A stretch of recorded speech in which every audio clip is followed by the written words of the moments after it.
আপনার বাবা কি করে? আর মা এই যোগাসনের সাথে সাথে কি আর কোনো জব বা এমনি কিছু করে? স্কুল আছে, ওখানে 100+ আমার স্টুডেন্টস, ওদেরকে আমি প্র্যাকটিস করাই। তো এই যোগাকে ঘিরে তোমার মায়ের কন্ট্রিবিউশন কতটা আছে, আর টিচার্স কাকে কাকে পেয়েছে? তোমার দুবাইয়ের জার্নিটার ব্যাপারে একটু ফাইন্যান্সিয়াল দিক থেকেই বলুন, তো আমার মাকে অনেক গোল্ড লোন নিতে হয়েছিল বা রিলেটিভসদের কাছ থেকে ধারে সমস্ত কিছু নিয়ে আমার দুবাই যাওয়া। তো যখন মেডেলটা পাই তখন আমার এত মানে ভেতর থেকে একটা আলাদাই অনুভূতি, মানে আমি গোল্ড আশা করে গিয়েছিলাম, বাট চ্যাম্পিয়নের ট্রফিটা যে আমি ঘরে নিয়ে এসেছি, এটা আমার কাছে সত্যি বলতে আনএক্সপেক্টেড ছিল। এই আমার পেছনে রাখা রয়েছে, এটাই তো? হ্যাঁ, এটা হলো দুবাইয়ে যেটা, আর এখানে দেখতেই পাচ্ছেন আমার পেছনে ঠিক কতগুলো ট্রফি রয়েছে। মানে আমরা জীবনে একটা ট্রফি জিততে পারলেই সেই অনেক, আর এমনিতে দেখতে পাচ্ছেন কতগুলো ট্রফি জিতেছেন। এখানেও রাখা রয়েছে, এখানেও রাখা রয়েছে। জীবন গঠনের পথে বাংলার জাতীয়তাবাদী অন্ধ্রপ্রদেশের ইউটিউব চ্যানেলে আপনাদের সকলকে স্বাগত বন্ধুরা। তো আজকে আমাদের পডকাস্টের প্রধান অতিথি দুবাইতে অনুষ্ঠিত আন্তর্জাতিক যোগাসন প্রতিযোগিতায় দেশের জন্য তিনটে সোনা বিজয়, ভারতবর্ষ তথা বাংলার গৌরব হাওড়ার উদয়নারায়ণপুরের মেয়ে সুস্মিতা দেবনাথ। এই ভিডিওটিতে উনি ওনার জার্নি, যোগাসন প্রতিযোগিতায় ওনার মায়ের ভূমিকা এবং ওনার জীবনের যোগাসনের ভূমিকা তুলে ধরেছেন। পরবর্তী প্রতিযোগিতা পরের মাসে অর্থাৎ 21শে আগস্ট শ্রীলঙ্কার কলম্বোতে অনুষ্ঠিত হবে এবং এর জন্য দরকার 1.5 লক্ষ টাকা। আমি আমার ইউটিউব চ্যানেলের সমস্ত সাবস্ক্রাইবার্স এবং ভিউয়ার্সদের একটাই অনুরোধ করব যে এই ভিডিওটা যারাই দেখবেন আপনারা আপনাদের সাধ্যমতো যতটুকু সাহায্য করবার আর্থিকভাবে সাহায্য করতে পারেন। আমাদের সাহায্যের কারণেই হয়তো উনি ওনার পরবর্তী কম্পিটিশনে আবারও দেশের জন্য সোনা জিতে দেশ তথা বাংলার মুখ উজ্জ্বল করতে পারে। সুস্মিতা দেবনাথের ফোনপে নাম্বারটা এখানে এবং নিচে ডেসক্রিপশন বক্সে দেওয়া হলো। আপনারা প্লিজ সাধ্যমতো আর্থিকভাবে সাহায্যের চেষ্টা করবেন। আপনারা আপনাদের সাধ্যমতো আর্থিকভাবে সাহায্য করবেন, এটাই আমার একান্ত অনুরোধ রইল। আর আজকে আমাদের এই ভিডিওটা স্পন্সর করেছেন বায়োলজির টিচার ডক্টর অমৃতেন্দু দত্ত।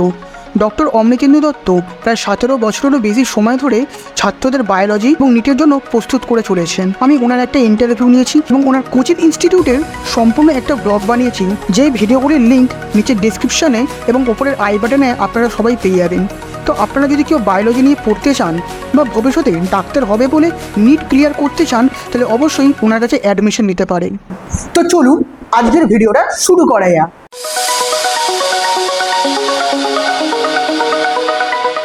তো কেমন আছেন বলুন? ভালো আছি। ভালো আছেন? আপনার বাবা কি করে? বাবার হচ্ছে বিজনেস, জামা কাপড়ের বিজনেস। ওকে। আর মা? মা ব্যাংক অফ বরোদা জব করেন। ওকে। আপনি এই যোগাসনের সাথে সাথে কি আর কোনো জব বা এমনি কিছু করে? আমি ডিফেন্স কোম্পানিতে জব করি। এটা ছাড়াও আমার নিজের একটা যোগা একাডেমি নামক স্কুল আছে, ওখানে 100+ আমার স্টুডেন্টস, ওদেরকে আমি প্র্যাকটিস করাই। ওকে। ডিফেন্স মানে কেমন? ওখানে ওখানে আর্মি অফিসার, যারা এক্স আর্মি অফিসার আছে, ওনারা এনসিসি স্টুডেন্টসদেরকে ট্রেনিং করেন। ওখানে আমি ওদেরকে যোগা শেখাই। তো এই যোগাকে ঘিরে তোমার মায়ের কন্ট্রিবিউশন কতটা আছে? সবচেয়ে বেশি অনুদান আমার মায়েরই। মাই ছোট থেকে ফার্স্ট টাইম আমাকে দেখে বুঝতে পেরেছিলেন যে আমার অ্যাক্টিভিটিস এরকম দেখে, যে আমি নিজে থেকে stretching, back bend, front bend, twisting এগুলো পারতাম একটু একটু। তো মাই ফার্স্ট টাইম যখন আমাকে ছোটবেলায় জানলার ওপর উঠে দাঁড় করে দিত, জানলার ওপর না মানে জানলার সামনে দাঁড় করে দিত চেয়ারের ওপর উঠে, তো মা কাজ করতে চলে যেত। মা আওয়াজ পেতো যে চেয়ারটা পড়ে গেছে, ভাবতে হয়তো যে আমি পড়ে গেছি, অনেক আওয়াজ হতো, এসে দেখতো যে আমি গ্রিপ ধরে ঝুলছি। তো মা ওখান থেকে বুঝতো যে আমার হ্যান্ড পাওয়ার আছে, যেহেতু আমাদের যোগাতে হ্যান্ড স্ট্যান্ড এরকম করতে লাগে। তো সেই থেকে মাই ফার্স্ট টাইম আমার ট্যালেন্টটা দেখে বুঝেছিল। ওখান থেকে এখনো পর্যন্ত সাপোর্টটা সবচেয়ে বেশি আমার মায়েরই। আর বাবা? হ্যাঁ, বাবা অবশ্যই। আমার ফ্যামিলি মানে সমস্ত মেম্বার যারা আছে, বাবা, আমার মামু, কাকু, সবাই। আর টিচার্স কাকে কাকে পেয়েছে? ছোটবেলায় আমি অরূপ নাম আমার শিক্ষক ছিলেন স্যার, উনি ক্যান্সারে মারা যান। তারপর আমি বাক্সারা উদয় সমিতি ক্লাবে অরুণ দাস টিচারের কাছে প্র্যাকটিস স্টার্ট করি, উনিও মারা যান। উনি আমার খেলো ইন্ডিয়া মেডেলটা দেখতে পাননি। তো বর্তমানে গৌরাঙ্গ সরকার স্যারের কাছে আমি প্রশিক্ষণ নিতাম। আর এখন কোন স্যার তোমার? এখন আমি বাড়িতেই করি প্র্যাকটিস। আর কোনো স্যার আছে না, এখন আমি বাড়িতেই প্র্যাকটিস করি। তো তুমি নিজেকে কিভাবে ছোট যে তৈরি করেছো যোগার জন্য? অবভিয়াসলি প্র্যাকটিস করে দিন রাত ওকে। প্রত্যেক দিন তো মিনিমাম আমাকে যোগা প্র্যাকটিস আমার করতেই লাগে। মানে আমি যেখানেই যাই অ্যাটলিস্ট সারাদিনে যদি সারাদিন মানে অনেক ব্যস্ততা কাজের চাপের উপরে এসেও আমি যখন সময় পাই করি মিনিমাম 2 ঘন্টা প্র্যাকটিস। তো কম্পিটিশন থাকলে সেটা 4-5-6 ঘন্টা হয়েই যায় প্র্যাকটিস করতে করতে, যেহেতু আমাদের ওয়ার্ম আপ করতেই আমার 1-1.5 ঘন্টা লাগে। তো তারপর আবার ওকে। আর কোন সময় করো তুমি কি? আমি সারাদিনের পর অ্যাকচুয়ালি যোগা ভোরবেলা করা উচিত, ওখানে বাতাসে পলিউশন তখন কম থাকে, বাট আমার সময় হয় না, আমার অফিস থাকে। তো আমি সারাদিনের পর ফার্স্টে অফিস যাই, ওখান থেকে আবার এসে সন্ধ্যেবেলায় ক্লাস করাই, তারপর এসে বাড়িতে প্র্যাকটিস করি। তোমার দুবাইয়ের জার্নিটার ব্যাপারে একটু বলো।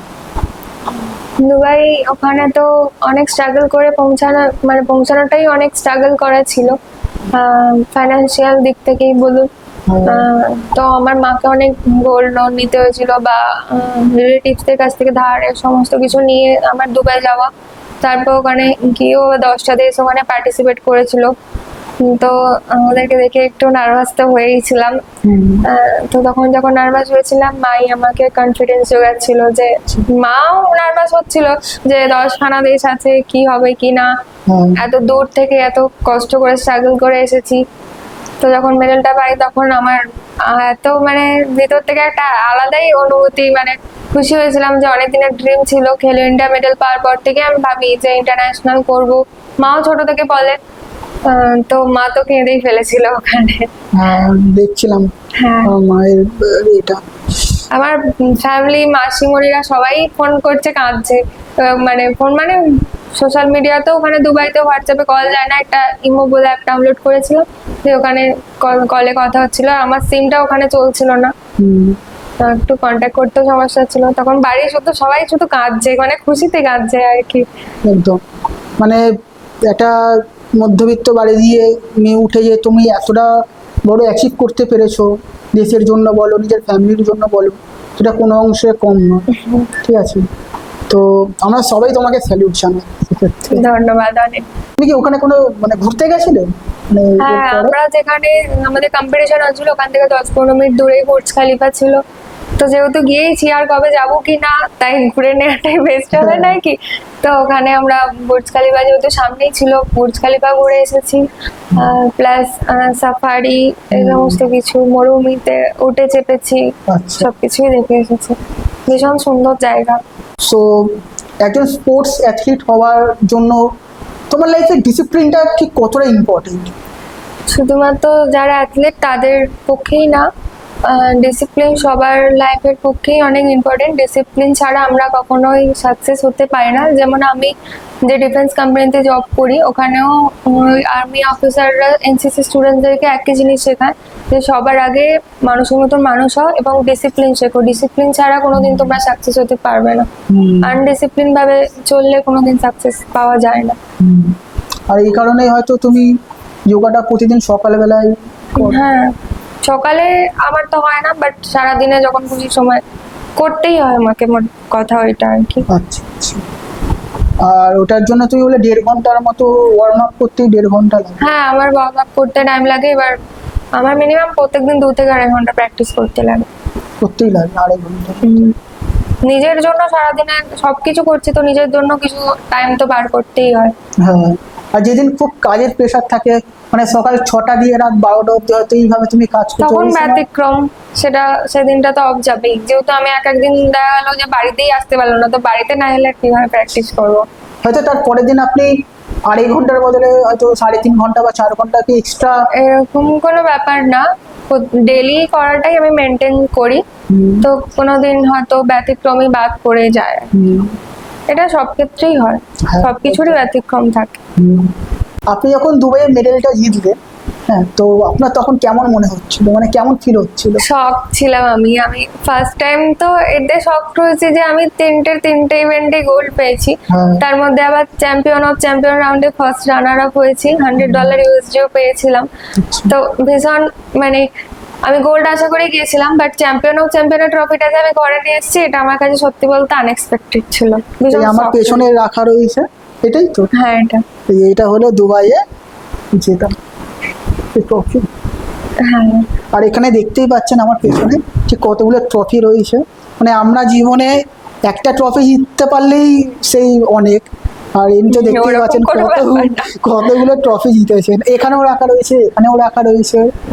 তো আপনার সোনা জেতার আগে ঠিক আছে লাইফটা কেমন যেত, আর গোল্ড জেতার পরে জীবনটা কেমন হয়েছে, মানে কিছু পরিবর্তন হয়েছে? একটা জিনিস তো খুবই কমন, আমি আগেও বিজি ছিলাম, এখন এখনো বিজি।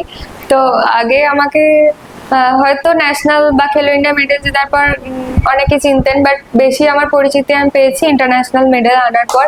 তো এখন অনেক জায়গায় এরকম হয় যে মা যেখানে আমার জব করে ব্যাংকে, ওখানেও কেউ কেউ দেখতে পারলে এটা তো সেই মেয়েটার মা না, সুস্মিতা দেবনাথের মা। তো অনেকেই এরকম রাস্তাঘাটে চেনে আমাকে। মানে আমি কালকেও এক জায়গায় গিয়েছিলাম কাজের সূত্রে, তো সেখানে বলছে তুমি সুস্মিতা দেবনাথ। তো এরকম মানে মানুষ, মানে পরিচিতিটা আস্তে আস্তে বাড়ছে এখন। এত আমি রিপোর্টারের কাছে ইন্টারভিউ দিয়েছি, মানে কত, আমার ফেসবুক খুললেই দেখা যাবে সেটা। তো মানে বেটার। মানে কেমন এখন এখন কেমন লাগবে তোমার? ভালোই লাগছে।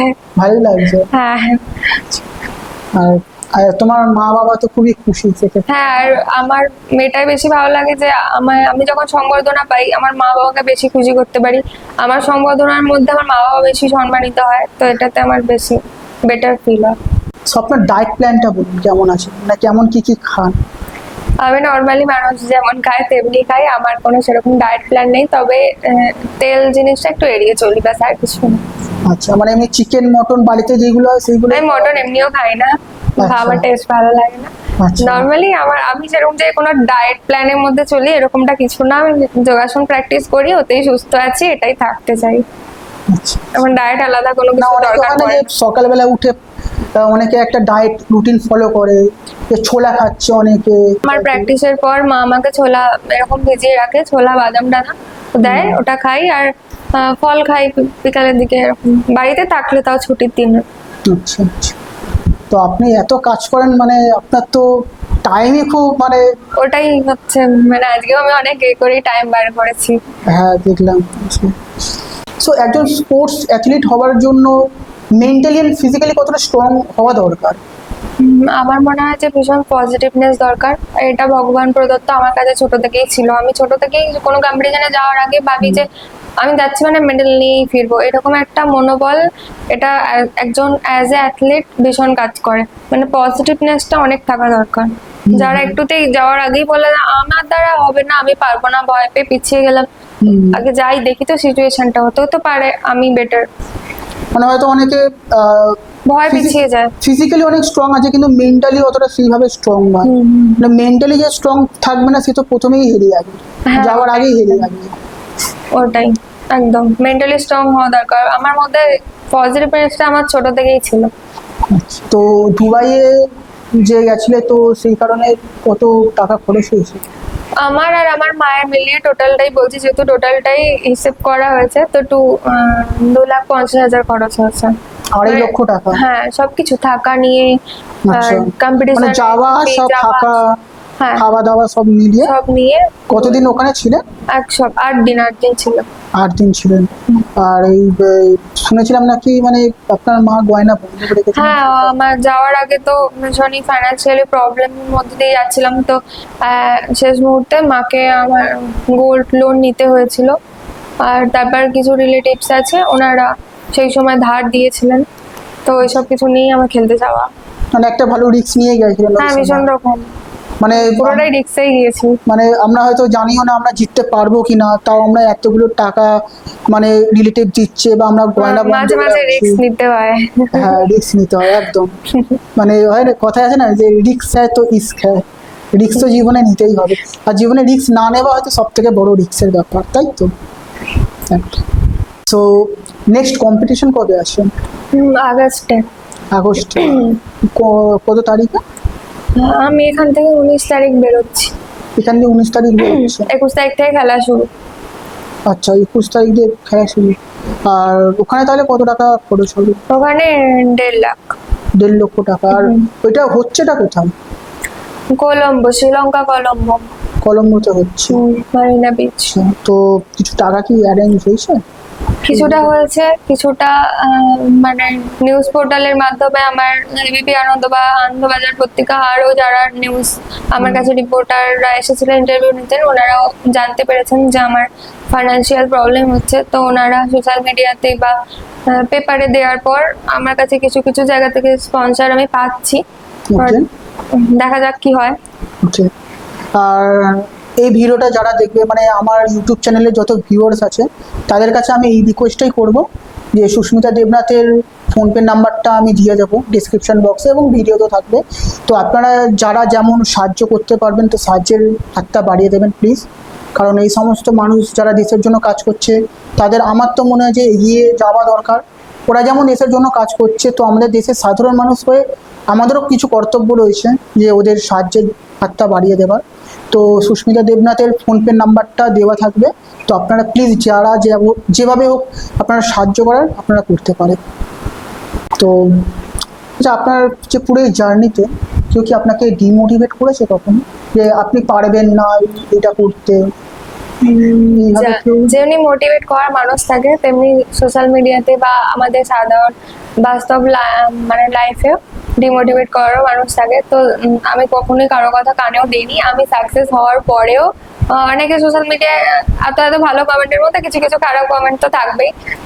যেমনি ভালো দিক আছে মানুষের, তেমনি মানুষের খারাপ দিকও আছে। হ্যাঁ, একদম। তো আমি কখনোই কেয়ার করি না সমস্ত জিনিস নিয়ে। আর যারা মানে আপনাকে ডিমোটিভেট করতে চায় তাদের আপনি কি বলবেন? বলতে তো চাই অনেক কিছুই, বাট ব্যাপারটা হচ্ছে কাজে করে দেখানোটাই বেস্ট হবে। তো এরকম আছে, ওনারা আমাকে চেনেন না, আমার ব্যাপারে অতটা হয়তো জানেন না। কেউ কেউ আবার কমেন্ট করতে যে থার্ড এশিয়ান গেমস খেলে এসেছে, কোনোদিন খেলো ইন্ডিয়া গেছিল। তো আমি তাদেরকে বলতে চাই শুধু গেছি না, আমি একজন মেডেল হোল্ডার খেলো ইন্ডিয়ার। এই রিসেন্ট ফেব্রুয়ারিতে খেলো ইন্ডিয়ার ব্রোঞ্জ মেডেলও পেয়েছি। তো আমার ব্যাপারে জেনেই বলা উচিত, তাই নাকি? আপনাকে তাহলে মোটিভেট কে করেছে সব থেকে বেশি? আমার ফ্যামিলি হ্যাঁ, অলওয়েজ। ওকে। সবসময় ছোট থেকে আমি নিজেকে অনেক লাকি মনে করি যে আমার ফ্যামিলি সবসময় সাপোর্ট দিয়ে গেছে আমাকে। আর আপনি আপনার তাহলে যারা শুভচিন্তক আছে তাদের আপনি কি বলতে চাইবেন? সুচিন্তক মানে মানে মোটিভেট করেছে, মানে শুভ চিন্তা করে যে আপনার প্রতি। থ্যাংক ইউ, আমার পাশে থাক অলওয়েজ। আর যারা আমাকে অবভিয়াসলি হেল্প করেছে, আমি ফিউচারে যে কোনো মুহূর্তে তাদের জন্য আছি পাশে সবসময়। একদম একদম। ওকে, সো আপনার ফিউচার প্ল্যানস কি আছে? ফিউচার প্ল্যান, আমি জব করি, জবের সাথে সাথে অ্যাকচুয়ালি গোয়াল কাউকে বলতে নেই, মানে ড্রিম কাউকে বলতে নেই, করে দেখাতে হবে। করে দেখাতে হয়। তো এটাই বলতে চাই, যখন হব তখন দেখে নেবে সবাই। এমনি তো আগে থেকে বলতে চাই না এতটা। না, আমরা তো মানে আপনার কথা শুনে মনে হচ্ছে আপনি জীবনে আরো উন্নতি করবেন এবং সেটা আমরাও চাই। ঠিক আছে, আপনি আরো বড় লেভেলে গিয়ে দেশের জন্য খেলুন, এটাই আমরা চাইবো। যেমন আমরা বলছি যে নীরাজ চোপড়া, আমরা সবাই জানি নীরাজ চোপড়ার ব্যাপারে। ঠিক আছে, তো আমরা চাইবো যে একজন বাঙালি হিসাবে, মানে একজন বাঙালি মেয়ে হিসাবে আপনিও ঠিক অতটাই মানে অতটা উঁচুতেই পৌঁছুন। ঠিক আছে, আপনার জন্য হয়তো মানে একদিন আমাদের দেশের প্রধানমন্ত্রী আপনার জন্য বা আপনার খেলা দেখবে, আপনার সাথে কথা বলবে। ঠিক আছে, এমনিও একদিন হবে হয়তো, সেটা আমরাও চাইবো অবশ্যই। সো আপনি তো বাঙালি মেয়েদের জন্য একটা ইন্সপিরেশনই এখন বলতে পারেন। ঠিক আছে, যেটা সত্যি সেটা সত্যি। তো আপনি কি বলতে চাইবেন বাঙালি মেয়েদের, আপনি কি বলতে চাইবেন? কারণ আপনি অনেক স্টুডেন্টদেরই পড়ান, এই ভিডিও হয়তো তারাও দেখবে। ঠিক আছে, তো আপনি তাদেরও বা কি বলতে চাইবেন? অনেক মেয়েরা থাকে যারা কিছু করার আগেই এক পা পিছনের আগে 10 পা পিছিয়ে চলে আসে, ফ্যামিলির প্রবলেমের জন্যই হোক, সমাজ কি বলবে সে সমস্ত দেখে। তো আমার তাদেরকে একটাই কথা বলার, যে কারণটা তোমাকে পিছানোর জন্য পিছনের দিকে টানছে, যে তোমাকে কারণটা আগে যেতে দিচ্ছে না, সেই কারণটাকে মুছে ফেলো। সেটা সমাজেই হোক, যে কোনো পার্সনই হোক। নিজের স্বপ্ন নিজে দেখো, নিজে এগো, নিজের লাইফ একটাই লাইফ। তো এখনই সবকিছু করতে হবে। কারোর জন্য জীবন থেমে থাকে না, সে তোমার পাশে সারা জীবন থাকবেও না। নিজে এসেছো, মায়ের থ্রু দিয়ে এসেছো, ফ্যামিলিকে ভালো রাখো, নিজে এগিয়ে যাও। মানে মানে পাশে থাকবে না মানে আপনি কি মানে লাইফ পার্টনারের কথা বলতে চাইছেন? হ্যাঁ, বা যে কোনো পার্সন হতেই পারে, ফ্রেন্ড বা যারা সমাজে এরকম থাকে, বন্ধু বান্ধব, যে কোনো person। অবশ্যই অবশ্যই, মানে বন্ধু বান্ধব যে থাকে বলে ডিমোটিভেট করে সে কখনো পাশে থাকে না, থাকে না। এটাই হচ্ছে ব্যাপার। সে লাইফ পার্টনারই হোক বা যেই হোক। হ্যাঁ, আর ফ্যামিলি বলো, লাইফ পার্টনার বলো বা টিচার্স বলো, মানে যারা আপনাকে সাহায্য করবে আপনি সবসময় তাদের পাশে থাকবেন, ঠিক আছে। আর একটা কথা হচ্ছে যে খারাপ সময়, মানে যে সময় হয়তো আপনার জীবনে সাকসেস আপনি পাননি, ওই সময় যারা আপনাকে সাহায্য করছে তাদের কখনো কখনো বলা ভুলবেন উচিত না। তাই তো। একদম। লাইফে কখনো বিয়ের ব্যাপারে ভেবেছি? না, এখনো পর্যন্ত তো ভাবিনি। আগে নিজের কেরিয়ার করি, সেটেল হই, দেন দেখা যাবে বিয়ে। ওকে। আর সেই সমস্ত মেয়েরা হ্যাঁ, যাদের লাইফে হয়তো কোনো গোলস নেই, বা এমনি অনেক মেয়ে আছে যারা ভাবে নাকি যে আমার কাজ করে কি হবে, আমি আমার মানে বিয়ে করব, বরের সারাতেই থাকবো, ঠিক আছে, এমনিও অনেকে রয়েছে। তো আপনি তাদের জন্য কি বলতে চাইবেন? ফার্স্ট অফ অল সংসার যারা দু হাতে সামলায় সেটাও কোনো বেকারত্ব জিনিস না। এটা সামলাতেও অনেক ধৈর্য, অনেক ট্যালেন্টের প্রয়োজন হয়। এত বড় সংসারকে মাথায় করে তুলে রাখা এটা চারটিখানি বিষয় না, এটা সবাই পারেও না, সবার দ্বারা হয়ও না। তাদেরকেও আমার পক্ষ থেকে অনেক স্যালুট, যারা হাউস ওয়াইফ। আর যারা আর মানে সারাক্ষণ ঘরের মধ্যে চার দেয়ালেই থাকে, রান্নাঘরে কাজ করতে চায়, পায় না, তো সেক্ষেত্রে স্বাধীনতাটা প্রয়োজন তাদের, স্বাধীনতাটা প্রয়োজন। অবভিয়াসলি। আর ওই সমস্ত মেয়েরা মানে যারা নিজের কেরিয়ার নিয়ে ভাবে না, বা যারা তো কম বয়সে বিয়ে করে ফেলে, অনেকেই এমনি আছে। এটা কম বয়সে বিয়েটা যেটা পার্সোনাল ব্যাপার, তো কিছুটা মানুষ ভুলও করে। হ্যাঁ, সেটা অনেকের ফ্যামিলি থেকে সেরকম অবস্থা থাকে না, তো ছোট বয়সে বিয়ে হয়েও যায়। তো তারা লাইফের মধ্যে যদি গোয়াল থাকে কোনো, তো বিয়ের পরেও পড়াশোনা করে এগোনো যায়। ওই সমস্ত মেয়েরা যারা মানে কম বয়সে প্রেমে পড়ে হয়তো বিয়ে করে না, তারা কেরিয়ারটা তাদের কাছে কিছু নয়, তো তাদের কি বলতে চাইবেন? মানে তাদের কাছে কি কেরিয়ারটা আগে, না মানে? অবভিয়াসলি, মানে কেরিয়ার আগে করো। 18তে বিয়ে করে 30-এ ডিভোর্স হওয়ার থেকে 30-এ বিয়ে করো, সারা জীবন একসাথে থাকো। তো আগে কেরিয়ারটা করো, দেন এসব বাহ, নিয়ে খুব ভাবাটা। ভালো কথা বলেছে। 18 বিয়ে করে 30-এ ডিভোর্স হওয়ার থেকে 30-এ বিয়ে করো, সারা জীবন তবে সাথে থাকবে, ততদিনে ম্যাচিওরও হয়ে যাবে। ম্যাচিওরও হয়ে যাবে, বুঝতেও শিখবে না যে কোন ছেলেটা বা কোন মেয়েটা ভালো আছে। একদম। তো বন্ধুরা, আজকের ভিডিওটা কেমন হয়েছে অবশ্যই আপনারা কমেন্টের মাধ্যমে জানাবেন। জীবন গঠনের পথে ইউটিউব চ্যানেল সেই সমস্ত বাঙালিদের পথে তুলে ধরে যারা দেশ এবং বাংলার গৌরব বৃদ্ধির জন্য কাজ করে চলেছে এবং বাংলাকে আন্তর্জাতিক স্তরে একটা নেক্সট লেভেলে পৌঁছে দিয়েছে। আমরা এদের দিয়ে শিখবো, ইন্সপায়ার হব, এবং হয়তো আমার ভিডিওগুলো যারাই দেখবে তাদের মধ্যে কেউ কেউ সুস্মিতা দেবনাথের মতো বাংলাকে বিভিন্ন ফিল্ডে আন্তর্জাতিক স্তরে পৌঁছে দেবে। এই বলে আজকের ভিডিওটি আমি এখানেই শেষ করলাম। সব থেকে শেষে বাংলাকে সাপোর্ট করুন, বাংলাকে ভালোবাসুন। ভিডিওটা দেখার জন্য আপনাদের অসংখ্য ধন্যবাদ। জয় হিন্দ।